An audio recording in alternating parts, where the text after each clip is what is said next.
Vida es alma. Nos dio vida. El alma es la vida, tu pensar, tus pensamientos, tus emociones, tus sentimientos. Y espíritu. Espíritu es la casa donde habita el Señor. Entonces, cuando el diablo ve que hizo un ser superior encima de los ángeles, ¿cómo estos van a ser más que los ángeles? Les diste cuerpo, les diste un alma, les diste un espíritu, les diste un corazón, y nosotros somos, le dio envidia. Y más cuando iba a nacer el Salvador, Jesús iba a ser palabra, porque lo dice Colosenses, lo dice el primer capítulo del Evangelio de San Juan. Al principio era el verbo, entonces era el verbo, y el verbo estaba frente a Dios, ¿recuerdan? Pero Dios tenía que hacerse hombre, y va a venir de una mujer. No, se rebeló. Y por eso, como le dio envidia, ahí entró. Y de Satanás, de él, así como Dios a nosotros nos dio aliento y vida, vino Satanás a manchar la obra de Dios. Es por ejemplo, a esta agua que está limpia y pura, y yo la contamino y le echo veneno aquí adentro. ¿Me explico? Entonces, como viene un veneno bien venenoso aquí en esta agua, a pesar de que no se nota el veneno, y lo echo en esta botella de agua y lo bato, y si me encuentro la cántara de agua, la grandota que tienen ahí adentro, y sin que nadie me vea, aunque el veneno está aquí, voy y la vacío un chorrito al agua limpia adentro. ¿Qué pasa con esa agua? Ya vamos entendiendo. Así entró el pecado. Cuando digo pecado, no va a decir, ¿cuál pecado? Estamos hablando de la maldad. La parte venenosa de Satanás, así es como entró al ser humano. Porque esa maldad del diablo que venía en el ser humano, ponga atención en esto, porque la intención de Dios cuando nos hizo así, con esta carne, así bonitos como somos, íbamos a vivir para siempre. Para siempre. Y así dice el catecismo de la Iglesia Católica. Dice, el ser humano, mientras permaneciese en comunión con Dios, no debería ni de sufrir, y mucho menos morir. Fíjese qué grande es el Señor. O sea, aquí vamos a vivir eternos. ¿Usted no se ha fijado los santos de la iglesia, que sus cuerpos son incorruptibles? ¿Sí los ha mirado? Sí, Padre Pío. Santa Rita de Casia, el Padre Pío, el Santo Cura de Ars, ¿quién más? Santa Bernardina. Cuando exhumaron el cuerpo de una santa, Santa Margarita, no me acuerdo, la santa, cuando la estaban sacando, todavía sus manitas bien flexibles, hasta calientitas se sentía, y tiene más de muchísimos años muerta. La sacaron después de 50 años muerta. Estaba flexible, como si estuviese dormida. Sus cuerpos incorruptibles. ¿Por qué? Porque por eso son santos, porque murieron en gracia de Dios, murieron sin ningún pecado alguno, por eso son incorruptibles. Y ahí está bien comprobadito. Tenemos por fe de la iglesia que la Santísima Virgen María nunca murió en cuerpo, alma y espíritu, se fue al cielo. ¿Quién más se fue al cielo así? Ezequiel. Isaías. Así, imagínate, así nos hizo Dios. Entonces, cuando Adán y Eva pecaron, como iban a tener muchos hijos la humanidad, entonces, no tapé bien la botella que me andaba tirando ahorita. Satanás echó su veneno. Imagínese la jarra de agua grandota que está ahí, representa la humanidad de todos los tiempos. Lo echó esa botella de veneno a la fuente de agua, que es la vida. Quiere decir que todos los demás que iban a nacer ya siendo pecadores. Por eso cuando nacimos con este pecado que se le llama el pecado ¿Cómo se llama? Original. ¡No escucho! Original. ¡Más fuerte! Original. Por eso somos bautizados, para el perdón de ese pecado. Quiere decir que nosotros ya lo traemos por dentro. El rey David, cuando confesó su pecado de adulterio y que él lo reconoció y le pidió perdón a Dios, le dijo al Señor: tú sabes, Señor, que pecador soy pecador de nacimiento. O sea, mi pecado bien lo conoces, y de nacimiento soy pecado, lo traigo desde el seno de mi madre. Ya entiendo ahora por qué hay tanta maldad. Dice, vamos a poner atención, esto se le llama, dice, y fíjese, dice en Romanos 3:23, dice así: porque todos pecaron, todos están privados de la manifestación salvífica de Dios. Palabra del Señor. Alabamos, Señor. Fíjese, voy a compartir con usted, vamos a entrar un poquito de teología en el Evangelio de San Juan. Esto es para que nosotros vayamos entendiendo. Acá pido la ayuda del Espíritu Santo de Dios, que con su gracia nos destape las orejas del alma para poder entender lo que Él nos va a decir. Esto es bien grave, hermano, y no le va a gustar. Ahí le va, me gusta que está grabando porque ahí le va. Dice Juan capítulo 8, verso 33 en adelante. Dice así: respondieron: somos hijos de Abraham. ¿Hijos de quién? De Abraham. Abraham, o sea, el padre de la fe. Y nunca hemos sido esclavos de nadie. ¿Por qué dices que lleguemos a ser libres? Jesús contestó: en verdad les digo, el que comete pecado es esclavo del pecado. Pero el esclavo no quedará siempre en casa. El Hijo, al contrario, estará para siempre en ella. Si el Hijo los hace libres, ustedes serán realmente libres. Palabra del Señor. Te alabamos. Vamos a traducir al español lo que está diciendo acá. Dicen los hijos de Abraham, es decir, los descendientes de Abraham. ¿Los descendientes de quién? De Abraham. Notemos que el judío es bien celoso y tiene bien marcadito el árbol genealógico familiar. Es una costumbre entre los judíos orientales en llevar como dicen en inglés, keep track, el conteo de sus descendientes, de sus ancestros.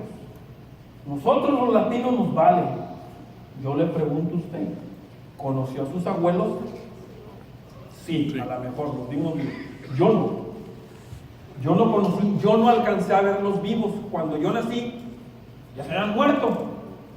Mi familia a lo mejor, bueno, antigua, pero yo ya no los alcancé. Yo no conocía a ninguno de mis abuelos, ni por el lado materno ni por el lado paterno.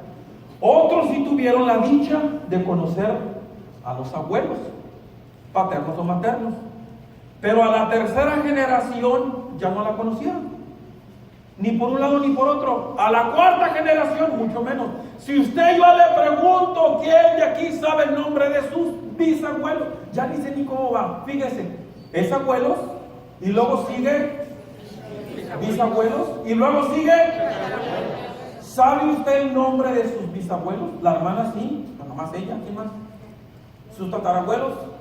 No, pues ahí ya. Usted sí, pero se fijan que la mayoría no. Esto quiere decir que nosotros perdemos el conteo, perdemos la raíz de nuestro árbol genealógico. Usted no sabe si usted viene de sangre española, porque nosotros fuimos colonizados por los españoles, pero recordemos que en América llegaron los franceses. Mi hermano me llevó a Guadalajara, fui a Guadalajara hace poco, Y mi hermano me dijo, te voy a llevar porque yo me vine joven de Guadalajara, así que yo no conozco nada. Lo único que conozco es el estadio y donde están las tortas ahogadas. Y ahí no conozco nada. Hermano de Dios. Ándale, ahí también conozco, pero ahí no comí porque me hicieron daño la primera vez. Así que ya no. Entonces mi hermano dice, te voy a llevar a un lugar que no conocías, y me llevó a una colonia francesa. Y él no me dijo, nomás te voy a llevar a un lugar, ¿dónde es aquí? ¿Quién sabe? Y llegamos y dice, ¿qué ves diferente? Oye, pues esto... Oye, qué bonito está aquí, qué padre, todo de cantera, de este tipo de piedra muy diferente a donde está la Catedral de Guadalajara. ¡Ah! ¿Notas la diferencia? Oh, sí, la arquitectura es diferente. A la del lado donde está la Catedral, el Hospicio Cabañas y todo eso, la arquitectura, la estructura es muy diferente, el tipo de piedra y todo. Qué bueno que notaste la diferencia. Y le dije, ¿por qué? Ah, porque allá era colonia española y acá era colonia francesa. Así que los franceses estuvieron en México, estuvieron los españoles, y quién sabe qué otro colado, qué otro mojado se vino por ahí, ¿verdad? Y a lo mejor se engancharon a una india mexicana y su ADN quedó en México. Toda mi familia, yo soy el más prieto de todos. Mis sobrinos, mis hermanos, son güeros, rubios, de ojos verdes, y me ven a mí prieto. Y cuando nos presentaron con otras familias, mi hermano, el de la India, oye, este es tu hermano. Nuestra sangre, nuestro ADN lo traemos de, si me estoy dando a entender, ¿de dónde viene nuestra descendencia? ¿Verdad? De generación en generación. Dígame, hermano. Mi abuela era francesa y mi abuelo era de España. Fíjese, ¿ven? Nuestra descendencia. Les estoy hablando porque fíjese, hace cuánto fue la invasión de los extranjeros y hasta esta fecha los hermanos blancos. Porque nuestra sangre viene. ¿Entendimos el concepto? Sí. Porque yo aquí los miro morenos, güeritos. Automáticamente yo sé que usted trae sangre europea. ¿Sí? Esa es la realidad. Si nos hacen una prueba del ADN, le van a decir, usted es sangre francesa, española o inglesa. Entonces quiero decir esto. Dice aquí la palabra de Dios. Nosotros somos descendientes de Abraham. Nuestra sangre es de Abraham. Dios eligió a Abraham. Ahí sembró Dios la fe. Por eso se le llama el padre de la fe. Nosotros, imagínense, el judío va a decir yo soy descendiente. Es más, una parte del templo de Jerusalén, para poder entrar ahí, que se le llama el segundo patio, son 4 patios, el segundo se le llama el templo de Jerusalén o el patio de Jerusalén. Y a ese patio nada más entran los que traen la sangre de Abraham. O sea, si llegaba usted como mexicano, estaba la migra ahí. Soy mexicano. No, ni más, órale. Pero yo me hice citizen, me vale, usted no trae la sangre de Abraham, órale. Si quería contratar un coyote, no hay coyotes ahí. Nomás los que traen la sangre de Abraham. Y dice, nosotros, ¿cómo nosotros que tenemos la sangre de Abraham vamos a ser esclavos? Le dicen a Jesús. O sea, está hablando de esclavitud del pecado. Y Jesús dice, de verdad, lo dice 2 veces, porque le está hablando incrédulos. Por eso, de verdad te digo, el que peca se convierte en esclavo del pecado. Estamos hablando de parte de teología, le voy a decir. Voy a hablar de esclavo y amo. No puede haber esclavo si no hay un amo. En México hubo esclavitud. ¿Quién dice amén? Amén. En Estados Unidos hubo esclavitud. ¿Quién dice amén? Amén. En África se dio la esclavitud. Amén. En Inglaterra se dio la esclavitud. Claro, ahí es donde empezó todo, ¿verdad? Entonces entendemos muy bien lo que es el concepto de esclavo y amo. ¿Quién dice amén? Amén. Por ejemplo, si un patrón, no quiero decir yo porque es un muy mal ejemplo, supongamos que este es un patrón, donde está el lambón, donde está el libro, la Biblia. Y él es dueño y yo soy el esclavo. Y yo trabajo en la finca, trabajo en el rancho, trabajo en la hacienda del patrón. Y si yo soy ay, algo me pasó a mi micrófono, ya no me oía. Ahí está. Y si yo soy su esclavo, y ahí en la hacienda, yo decido casarme, tener mujer, y tuve hijos con mi esposa siendo esclavo del patrón, la dinámica es que si yo tengo hijos y esposa, pasan a ser posesión del patrón.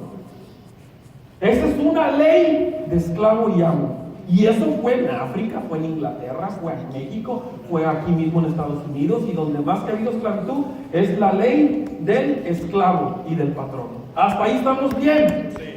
Preguntas, inquietudes o traumas de aquí, no. Bueno, seguimos. Entonces, como usted es esclavo y tiene un patrón y tiene hijos, en el momento que nació el primer escuincle con greñas paradas y cachetón y gordo y prieto, pasó a ser posesión de, ya no era su hijo. Si el patrón lo agarraba y le quería dar de chicotazos, el papá del patrón no podía meter las manos. ¿Sabe por qué? Porque si usted como padre del chamaco, usted decía algo, le hacía a los demás o lo mataba usted. Así que se tenía que tragar su odio y su coraje. Se aguantaba. Es más, si usted se quería casar, el patrón primero se tenía que acostar con la princesa antes que usted. Esa es la ley del patrón. Así dice ahí: el que comete pecado es esclavo de ese pecado. Es decir, cuando uno comete pecado, ponga atención, el que se entrega al pecado, y cuando digo el que se entrega es cuando lo hace con su propia decisión y voluntad. ¿Cómo dije? Decisión y voluntad. O sea que tú tomaste la decisión y dijiste, yo lo hago. Por ejemplo, si aquel tío es casado y le llaman la atención las jovencitas de 15 años, 13 años, 17 años, 18, ya se les hacen viejas, y es casado sin vergüenza aquel, y la tentación primero empieza, y ve a las chamaquitas que se ponen, bueno, las chamaquitas casi andan encueradas en estos tiempos, ¿quién dice amén? Son las quinceañeras y pobres chamacas salen encueradas. No me digan que no, porque nunca falta una bendita quinceañera el fin de semana y las chicas andan encueradas en la fiesta y la madre les compra el vestido. Y aquel sinvergüenza le gustan las chamaquitas y es casado. En el momento que puso el ojo en la chamaca, ¿cómo dijimos que la serpiente se arrima? ¿Cómo? Silenciosamente. La esposa no está escuchando cuando le está aconsejando al viejo sinvergüenza rabo verde. Mira, ¿ya la miraste? Las piernas, ¿cómo las tiene? No, tu vieja que las tienes llenas de astrillas. ¿Y tú qué harías con esta? Y se empieza a imaginar el rabo verde aquel. Y las chamacas, como hay muchas chamacas muy perturbadas, ahí le va ahorita lo que le dije, le voy a decir en el tema que sigue. Ahí le va. Cuando una mujercita crece sin el amor del papá, escuchadme bien lo que le estoy diciendo. Si cuando a su hija usted, papá varón, no tomó a su hija, la chiquió, la abrazó, y si usted no le dijo, esta es mi princesa, a esta no me la tocan, esta es mi niña, esta es la niña de mis ojos, si ella no sintió ese amor del papá, creció con el amor, y eso es necesario, es un fundamento que necesita. Es algo así cuando tú no le echas sal a los frijoles, tiene que llevar sal. Hay algo que viene vacío, algún elemento que faltó. Las niñas están hechas con ese elemento, esa pieza tiene que ser llenada. Inconscientemente, su subconsciente, como nunca experimentaron el amor del padre, varón, su papá, Cuando nunca lo experimentaron, sin saber ellos buscan inconscientemente ese amor. Y como andan desesperadas en la vida, van y se meten con cualquier imbécil que se topan. Y salen embarazadas a los 13 años. Confunden, andan buscando algo que nunca experimentaron. Van y se meten y se casan con un ateo para acabarla. Pero no es borracho, sí, pero no cree en Dios. Y luego se quejan mi sobrina, ay Dios, que yo no sé qué hacer, mi esposo no quiere ir a la iglesia, ¿qué hago? Pues la culpa tú la tienes, te casaste, hija, con un ateo. Ahora te aguantas. Fíjate con quién te casas tú. Entonces, como uno tiene sus hijos, y aquel se entregó a ese pecado, y la chamaca como anda buscando amor, y miró que aquel hombre la miró, y le gustó, y dice la jovencita, me miró, finalmente un hombre me miró, y se arrima y el rabo verde le habla, y como el papá nunca le dijo, tú eres mi princesa, y ya es un viejo rabo verde experimentado, sabía qué decirle a la chamaca. Y le gustó. Pero nadie lo sabe. Shh, es un secreto. Que llamadera me traen aquí. Hermano, le lleva mi teléfono a mi esposa, por favor. Ven, Juan. Gracias, hermano. Dios me lo bendiga. Dios le va a pagar con muchos hijos. Entonces, le dijo que sí, gracias, brother. Le dijo que sí, y ya saben, ¿para qué les platico el resto con detallitos? Como le dijo Chávez, como le dijo el padrecito a Chabela cuando se confiese. No me digas los detalles, desgraciado. Quiere decir que sí lo veo, pero no sé qué. Y sucedió, ya entró el pecado ahí. Los dos se entregaron, le entregó sus derechos. ¿Sí me explico? Fue más fuerte la tentación, fue más fuerte el momento de pasión. ¿Sí me estoy explicando? Sí. Que entregó sus derechos, o sea, se dobló como un rey. Y el diablo que lo sedujo es un demonio que se llama adulterio. He orado en liberación muchas veces. A veces les pregunto, ¿cómo te llamas en el nombre de Jesús? Una vez le estaba diciendo un hermano ahorita que respondió, no estaba yo ahí todavía, todavía no llegaba, y le responde el diablo y le dice, me llamo, yo soy el de espíritu de aborto. Ay, María Purísima. Otros dicen, me llamo envidia. Tienen su nombre, se materializa. El pecado que uno se entrega, hay un demonio que lo seduce. Y como ya está en el corazón, está en el alma del sinvergüenza, aquel el espíritu de adulterio. Ya se le va a hacer imposible dominarse ante tal situación. ¿Me estoy explicando? Sí. Por lo tanto, ese pecado ya está dentro de la persona. Y para él ya va a ser su presa. Ese pecado lo va a dominar y se convierte en esclavo. ¿Por qué habría yo de acostarme con esta vieja que ya, la verdad, ya está vieja, arrugada, ya cuando una jovencita ya les halló el modo, cómo llegarles? Como por qué él tendría que seguirse acostando con la vieja arrugada cuando se puede acostar con una jovencita de 15, 16 años. Ante la mentalidad de ese hombre no tiene lógica, por lo tanto, entre más lo siga haciendo, más se hunde en la misma cochinada. ¿Me explico? Y se convierte en el esclavo de este pecado.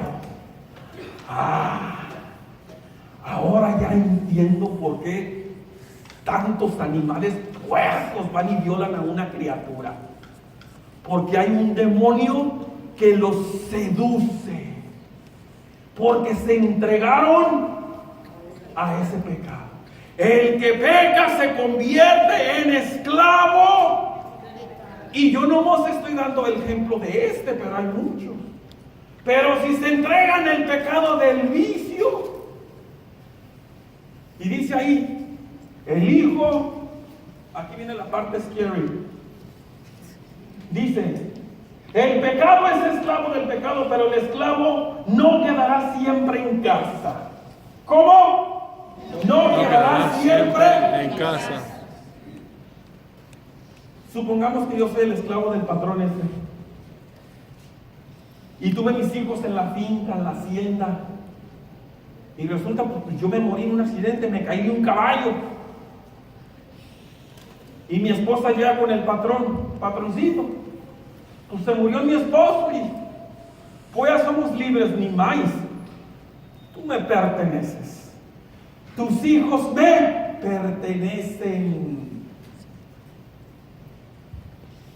¿Ya vamos por dónde vamos? ¿Entendemos? Entonces ahora el hijo pasa a ser mí y el demonio de pecado que estaba en el papá sinvergüenza se queda en el hijo. Los hijos.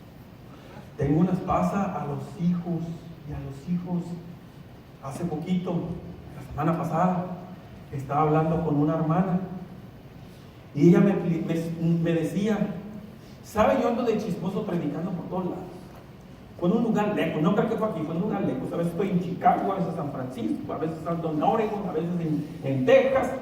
No fue aquí cerquita, gracias a Dios, bendito sea, pero por allá lejos de allá, cerca de allá, sí. Pero bueno.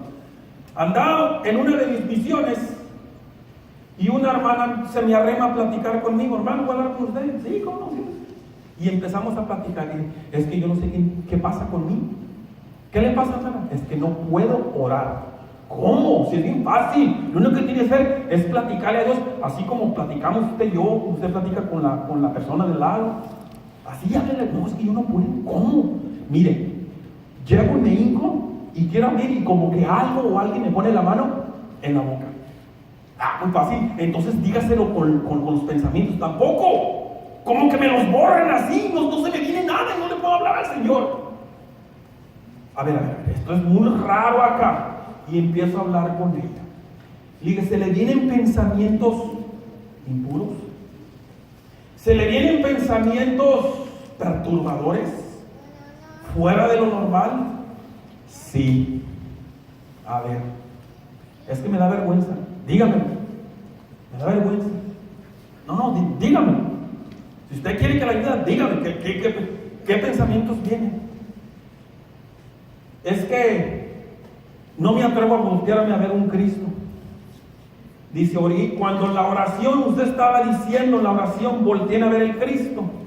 Cuando yo a veces hago oraciones de sanación, o más que nada, le pido al Señor por sanación, a la gente le digo, voltee a ver el Cristo. Normalmente en las prédicas que he ido, tienen un Cristo grandote, que me gusta que pongan un Cristo grandote ya atrás así al frente de todos. Y dice, no puedo.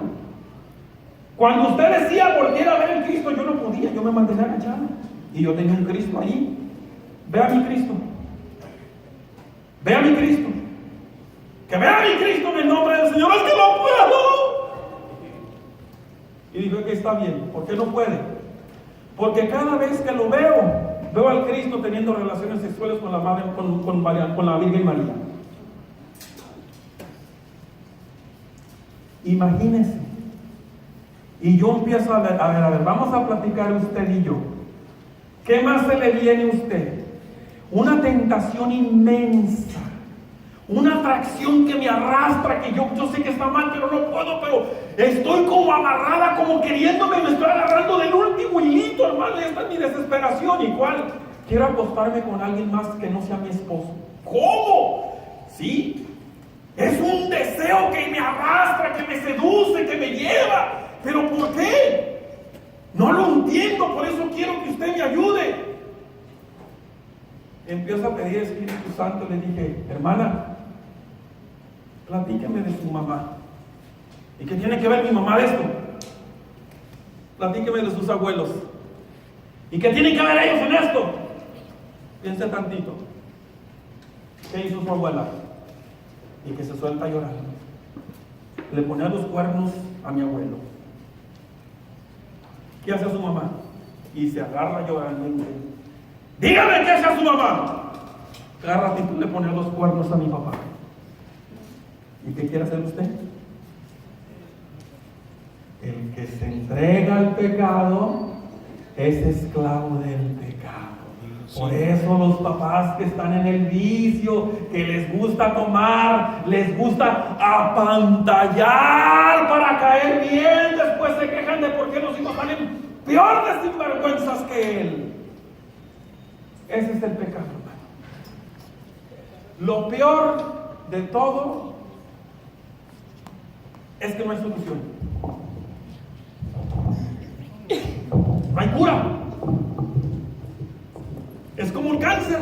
Ya una vez que le dio cáncer, ya va a gordo. Cuestión de tiempo. Se me olvidó si hay cura. Sí hay. Se llama Cristo Jesús. ¿Quién dice amén? Dale una aplauso. Se llama Jesús. Póngase de pie. Dale un aplauso al Señor. ¡Que me lo aplaudan, hermano!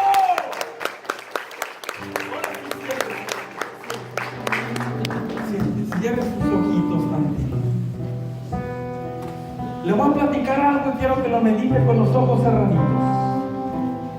Cuenta la historia que había un hombre, un rey, que en el 50 aniversario de su reinado, como costumbre, tenía la sorpresa de dejar libre a uno de sus esclavos. Pero él hablaba con los esclavos y les decía: ¿por qué quieres que te libere? ¿Por qué te encerraron aquí? Oh, me encerraron aquí por equivocación, porque decían que yo maté a una persona, pero no es cierto, yo no tuve la culpa, solito se cayó y se mató, y yo no hice nada malo y me metieron aquí. Está bien. ¿Por qué tú estás aquí?, le pregunto a otro. Porque dicen que yo cometí adulterio con las personas y me metí con otras mujeres, y eso es penado aquí en este pueblo, pero le juro que yo nunca hice eso. Me confundieron con otra persona y justamente me metieron al calabozo, pues estoy acá. Y así le preguntaba a todos y todos excusaban su motivo por el cual estaban ahí. Finalmente, allá mero atrás estaba un hombre con su cabeza agachada, avergonzado. Y le dice: a ver, quiero ir a aquel que está allá mero atrás. Acérquese. No quería. Acérquese. No quería. Tráigame a aquel que está allá atrás. ¿Por qué usted está aquí? Yo no merezco estar aquí, su majestad. ¿Por qué? Porque yo soy un pecador, yo soy un ladrón, yo soy un asesino, yo soy un violador, yo soy esto, yo merezco la muerte. He pecado contra Dios, contra mí, contra todo el mundo, yo no debería ni estar vivo. Y decía: voy a dejar libre a este hombre. Y todos reclamaron: ¿por qué lo dejas libre si esto lo acaba de decir? Es un asesino, es un violador, es un adúltero. Dice: precisamente por eso, para que no me eche a perder a todas las palomitas blancas que tengo aquí. Hermano, ¿cómo usted se siente? Dice la palabra de Dios: todos pecaron, todos, yo, usted, el sacerdote, todos. La cosa de acá, hermano, si usted reconoce que tiene que entregarle algo al Señor, usted se lo entregue. No le estoy diciendo que confiese aquí su pecado, sino que va a llegar el momento. Pero si usted quiere desprenderse de algo, si usted quiere entregarle al Señor algo,